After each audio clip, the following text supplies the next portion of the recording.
Now, of course, this car is a bridge between today's latest technology and the oncoming and incoming autonomous cars, because let's face it, autonomous cars are coming. So I'm sitting here basically driving this car with the cruise control on, with my hands and my feet off of the pedal and off of the wheel. Now the car is telling me I need to put my hands back on the wheel because, well, I kept them off too long.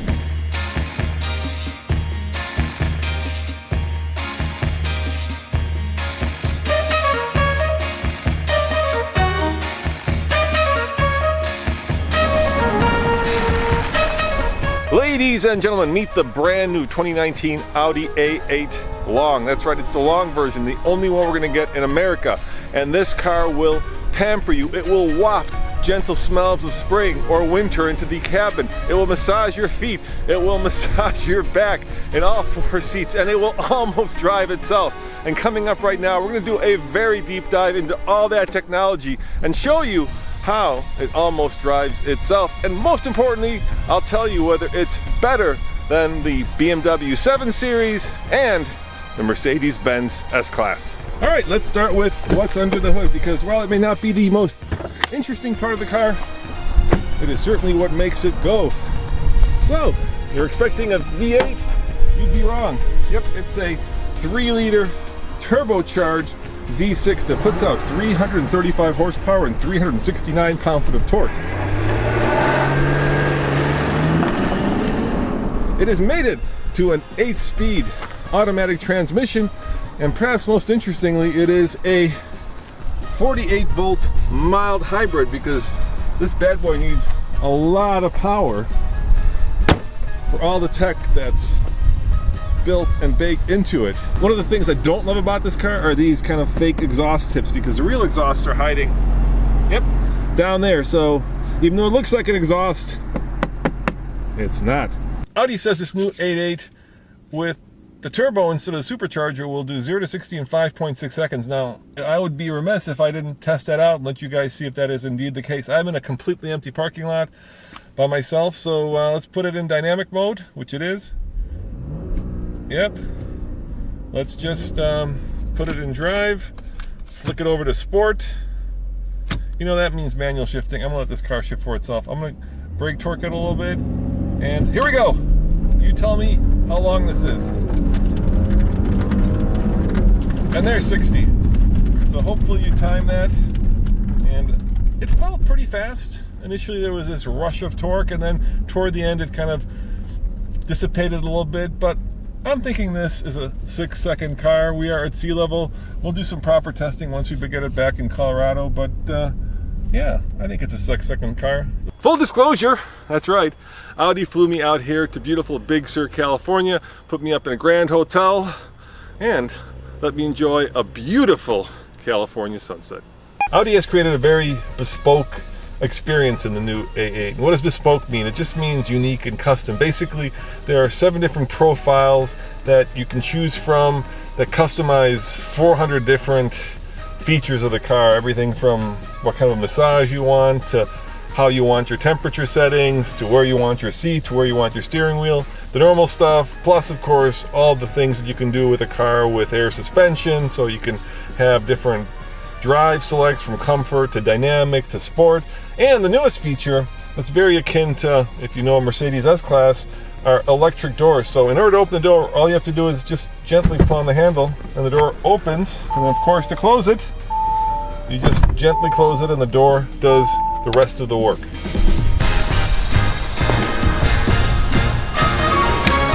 And perhaps the coolest new feature of this Audi are these vents that now close and open kind of as a way of greeting you when you walk into the car. They're incredibly silent and they're incredibly cool. And you may be thinking to yourself, you know, the Jaguar XF did that a long time ago. And I suspect the guys at Audi would tell you that the Volkswagen Phaeton did it even before the Jaguar. But it is a cool party trick.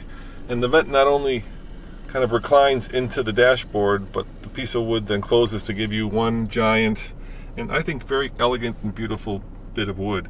One of my favorite features is of course Google Earth, and check this out. Of course you can zoom in Or if you want, you can zoom out. I can show you actually where we are right there. There's the Pacific and there's PCH1, the Pacific Coast Highway.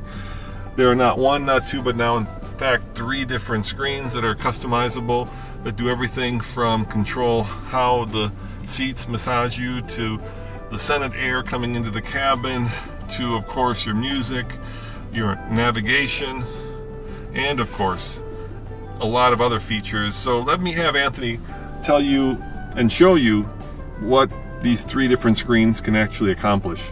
So it's pretty configurable, right? You've got this screen that you can configure, so you can put, for instance, right now you've got your speedometer and your RPMs very small, but you can make them bigger, right? Sure. And so you can set it up that if you want if you're around home, you don't want the map up there, or you'd rather have your media playing, your radio, you can have the large gauges that you're used to, and out here you could put your map if you wanted to, just to have an idea of where you are. And you can, we've brought with this new generation the gesture control, just like you'd expect from a tablet.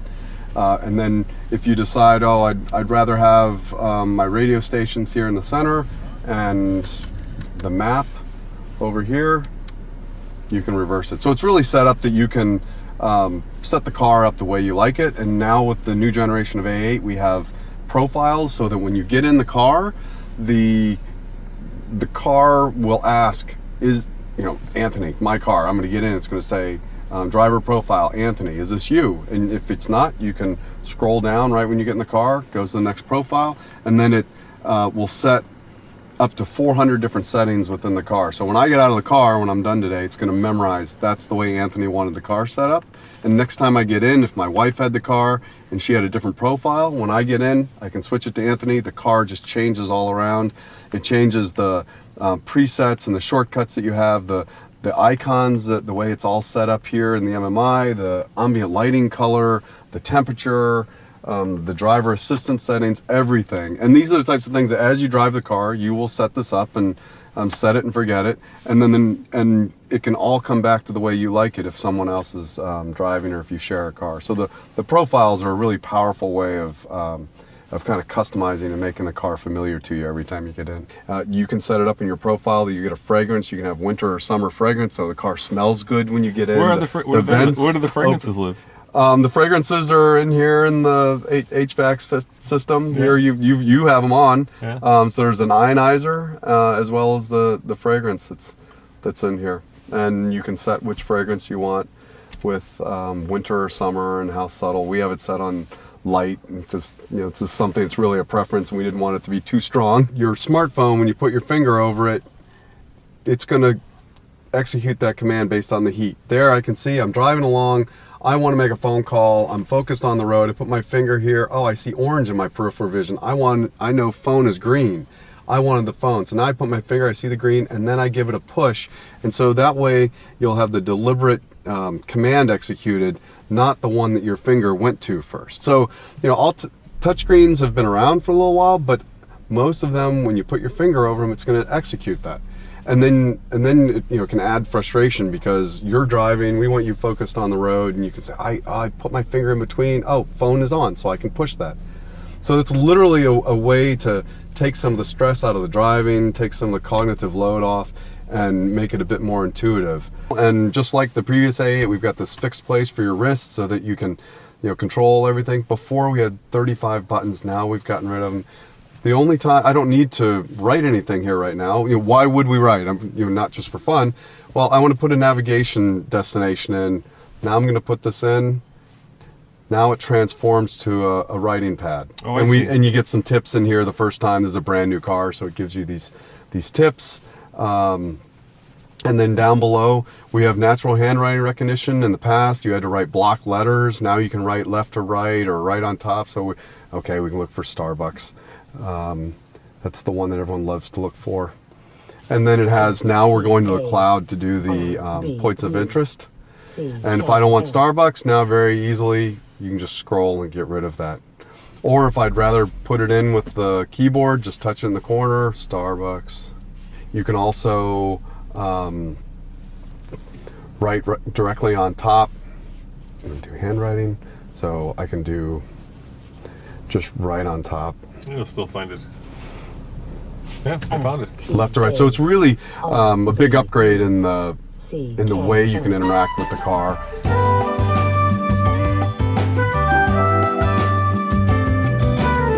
Now there are some buttons here that aren't hardwired, but they're up here because they're the ones that you most commonly use, at least according to what Audi thinks you most commonly use. So stop, start, I can turn off. I can also turn off lane departure.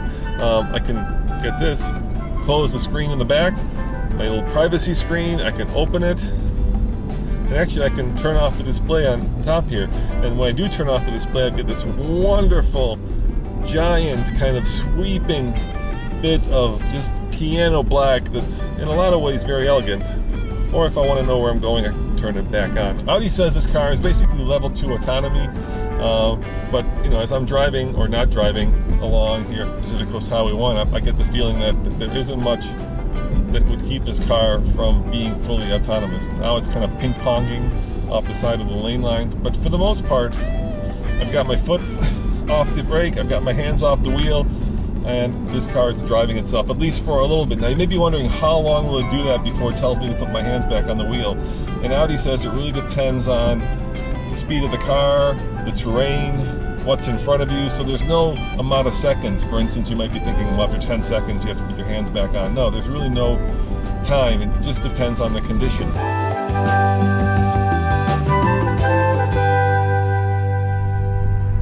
You know, style is a very subjective thing. I think we can all agree that some cars are just butt ugly. I'm talking about the Pontiac Aztek. And perhaps some cars are just drop dead gorgeous. Maybe the new Range Rover Velar. Now to me, the Audi, at least from the front, is classic Audi. Look at the nose. It's intersecting lines, a lot of angles.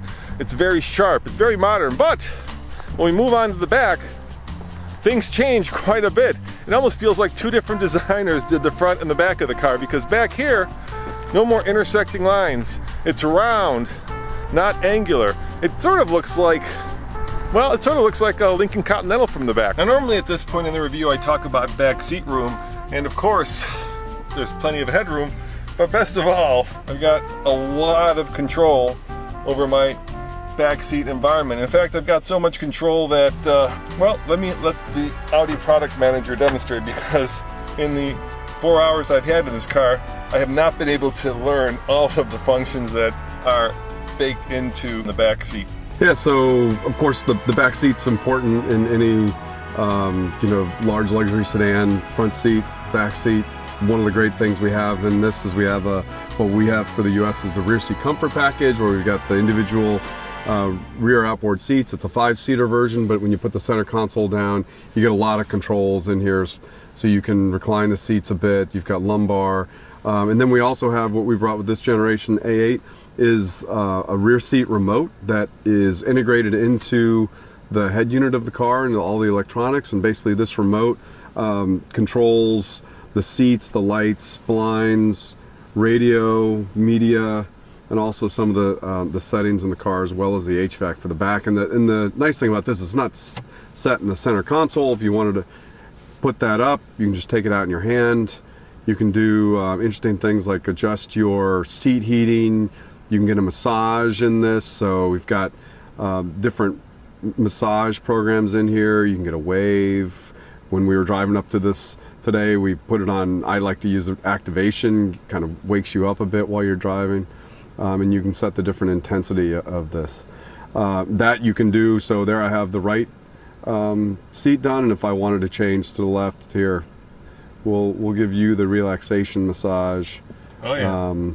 And you can sit in the back. The massage, we had this in the previous generation, but with the new generation, we had 10 massage nodes in the front and the rear. Previous generation, now we have 16 in the front and 18 in the back. So, you know, 60 to 80% more massage with 2 more programs in there. So an even higher level of, you know, luxury and kind of wellness while you're driving the car. Can you close this using that control, or is this somewhere else?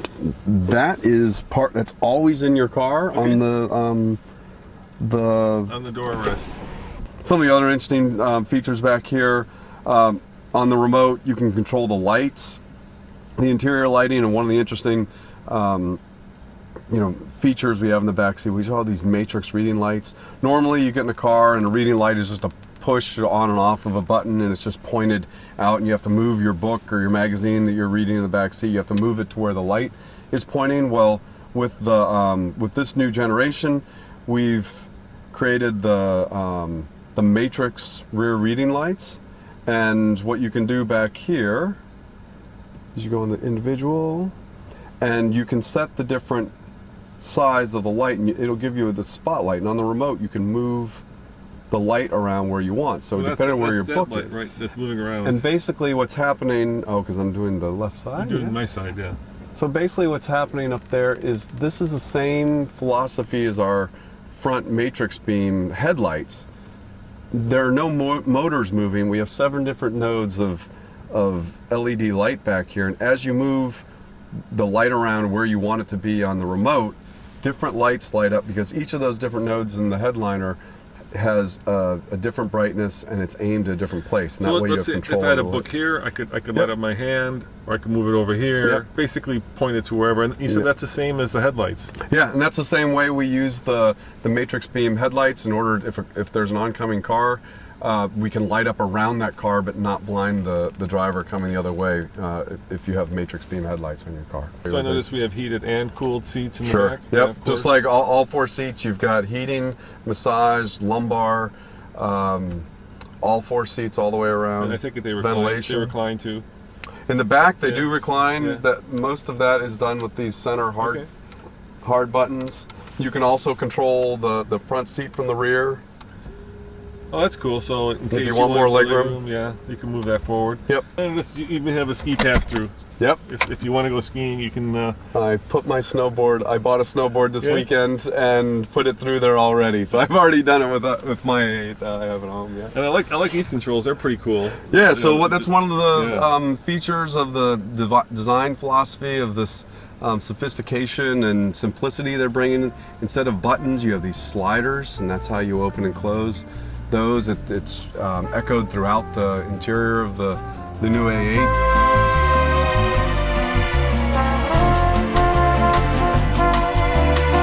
Maybe wondering how much all this tech costs?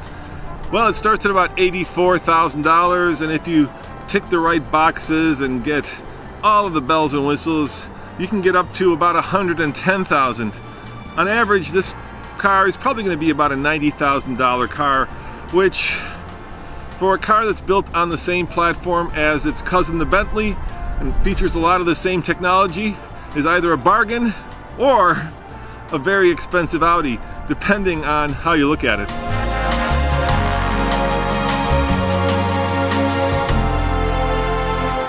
You may be wondering, how does this car drive? And the answer is like you would expect. It's not the most powerful of these vehicles. There are bigger engines coming right now. We just have that turbocharged V6. So there is a sense of power. It's just not unlimited power. So you don't have the sense of like, the world is warping around you and you're getting tunnel vision. It's fast, but not take your breath away fast. Let's face it, the 48-volt system is, of course, the wave of the future, because there's just so much technology here that needs to be powered. So not only do I have a camera up here, which is looking for the lane lines, I actually also have the first production laser in a car, which is mounted in the grille of the car, which also lets the car sense its environment. And I have the usual suite of ultrasonic sensors, which are checking to see if I'm about to hit something, and all that needs to be powered. So with a mild 48-volt system, it allows this car to not only turn the engine off, and Audi says that it actually turns it off below 15 miles an hour. So when you're coming to a stop, not only will it turn off at a stop, but it'll turn off well before the stop. And then, of course, it allows it to keep all this stuff running while the engine is not running. So if you're looking for something to go carving canyons, this car will do it, but it won't be happy doing it. It won't be sad, but it's not exactly designed for it. Now, one of the things that makes it much more nimble than it should be is the fact that it has dynamic rear wheel steering. So not only do the front wheel steer, but the back wheel steer as well. And that has 2 benefits. First and foremost, when you're on a curvy road, it allows the car to more accurately carve a corner because the rear wheels are also steering. And of course, perhaps the biggest and most noticeable difference between a regular front-wheel steer car and an all-wheel steer car is that it gives you a much tighter turning radius. In fact, Audi says that this has the exact same turning radius of an Audi A4, which is saying a lot because an Audi A4 is much smaller than this. This is, by all definitions, a very large car. And let's keep in mind that the Audi A8L, the long version, is the only one that's coming to America, so you won't be able to actually buy the short version of this vehicle. But right now, if you want the ultimate Audi, this is the one that you have to go for. This is the only choice. And I have to say that as a fan of German luxury cars, between the Audi, the BMW, and the Mercedes, I would choose the Audi. I go back to what I said when I started this, and that is that when this first came out, it was kind of a silver bullet of technology that brought all-wheel drive into a segment that was dominated by sportiness, which would of course be the BMW, and by luxury, which would be the Mercedes. And this car has kind of an understated elegance about it that is bespoke, but yet not bespoke to the point that people out there might consider you to be, well, just a little too wealthy for your own good, if you know what I mean. Now, I started this review by asking a very straightforward question. Is this new A8 as good as a Mercedes-Benz S-Class or a BMW 7 Series? And of course, the classic answer would be, if you want the most luxurious one, get the Mercedes. If you want the sportiest one, get the BMW. But if you want an elegant and understated combination of both with all-wheel drive, especially if you live in a place like Colorado, then heck yeah, get this new Audi A8. As always, this is Roman reporting for the Fast Lane Car. Check out tflcar.com for more news, views, and of course, beautiful Monterey / Big Sur / Seaside, California, brand new Audi reviews. See you guys next time. Ciao.